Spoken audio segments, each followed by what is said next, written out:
قرآن حسب ضرورت و مصلحت نازل ہوتا، کبھی 5 آیات، کبھی 10، کبھی کم و بیش۔ قصہ افک میں یکبارگی 10 آیات کا نزول، اسی طرح سورہ مومنون کی ابتدائی 10 آیات کا ایک ساتھ نزول صحیح روایات میں مذکور ہے۔ یوں ہی تنہا ایک آیت کا نزول روایت صحیحہ سے ثابت ہے، اور یہ جزو آیت ہے۔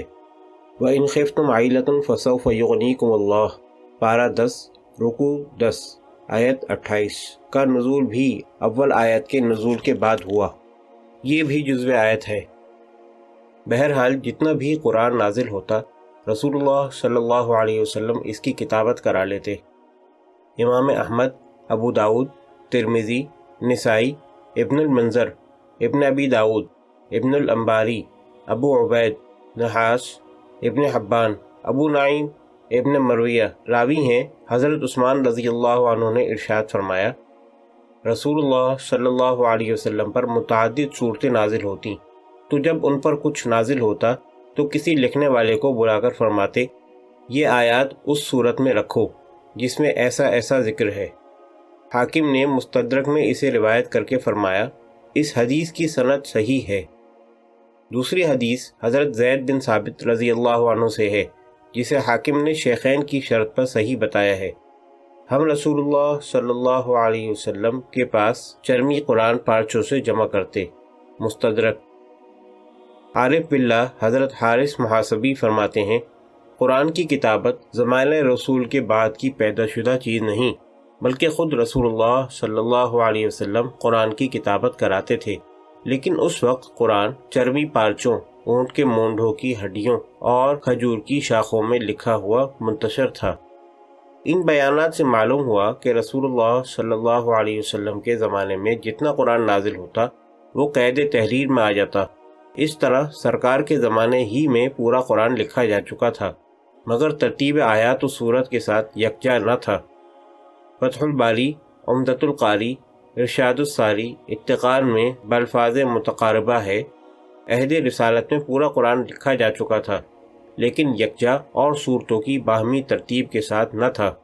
بہرحال یہ دعویٰ کہ قرآن عہد رسالت کے بعد لکھا گیا ہرگز صحیح نہیں، بلکہ پورے قرآن کی کتابت عہد رسالت ہی میں ہو چکی تھی، اور اسی کتابت کی بنیاد پر عہد صدیقی اور عہد عثمانی میں قرآنی خدمت انجام دی گئی۔ فرق یہ ہے کہ عہد رسالت میں قرآن علیحدہ علیحدہ اوراق میں تھا، عہد صدیقی میں علیحدہ علیحدہ صحیفوں میں الگ الگ صورتیں لکھی گئیں، اور عہد عثمانی میں ایک مصحف کے اندر تمام آیات و صورت مرتب ہوئیں۔ مگر اس سے یہ نہیں سمجھ لینا چاہیے کہ زمانہ نبوی میں اگر کتابتاً اوراق میں قرآن مرتب نہ تھا تو حفظاً سینوں میں بھی مرتب نہ تھا۔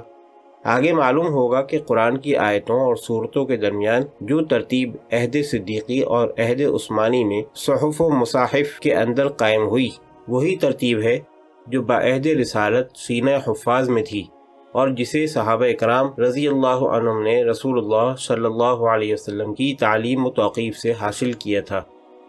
اشیاء کتابت۔ رہا یہ اعتراض کہ اس زمانے میں کاغذ دستیاب نہ تھا تو پھر کتابت کس چیز پر ہوتی؟ میں کہوں گا یہ اعتراض بھی تاریخ و حدیث سے بے خبری کی پیداوار ہے۔ اس وقت عرب میں کاغذ کی صنعت اور درآمد نہ تھی، تو کیا اس سے یہ لازم ہوگا کہ ایسی کوئی دوسری چیز بھی نہ تھی جس پر کتابت ہو سکے؟ یہ ثابت ہو چکا کہ اس زمانے میں کتابت ہوتی تھی، کتابیں بھی تھیں۔ خیبر، مدینہ اور دیگر مقامات میں یہود کے بہت سے اجتماعی و انفرادی کتب خانے تھے، تو اگر کوئی سامان کتابت نہ تھا تو وہ ساری کتابیں اور تحریریں معرض وجود میں کیسے آئیں؟ قرآن ہی میں یہود سے متعلق فرمایا گیا، گدھے کی طرح بڑی بڑی کتابیں لادے ہوتا ہے۔ معلوم ہوا کہ اس زمانے میں کتابت اور کتابیں تھیں تو اشیاء کتابت بھی ضرور تھیں۔ اب ہمیں یہ معلوم کرنا ہے کہ قرآن کی کتابت کس چیز پر ہوتی تھی۔ اس سلسلے میں جن چیزوں کے نام احادیث سے دریافت ہوتے ہیں وہ یہ ہیں: ادیم، لخاف، کتف، اقطاب، رقاع۔ یہ سب کیا چیزیں تھیں؟ اس کی قدر وضاحت ضروری ہے، جس سے معلوم ہوگا کہ یہ اشیاء کتابت کے لیے بہت موزوں اور کاغذ کی بنسبت حوادث زمانہ کے مقابلے میں زیادہ پائیدار تھیں۔ یہی وجہ ہے کہ عہد صدیقی میں جب حضرت زید بن ثابت رضی اللہ عنہ نے تدوین ثانی شروع کی تو رسول اللہ صلی اللہ علیہ وسلم کی املا کرائی ہوئی صورتیں اور آیتیں ان کو بعینہ ہی مل گئیں، جن میں بعض تحریروں پر یقیناً 23 برس کی مدت گزر چکی تھی۔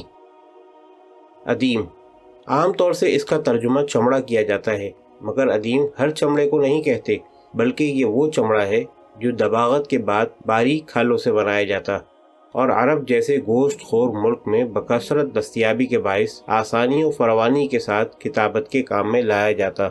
اس کی مثال ہمارے زمانے کے پارچمنٹ کی ہے۔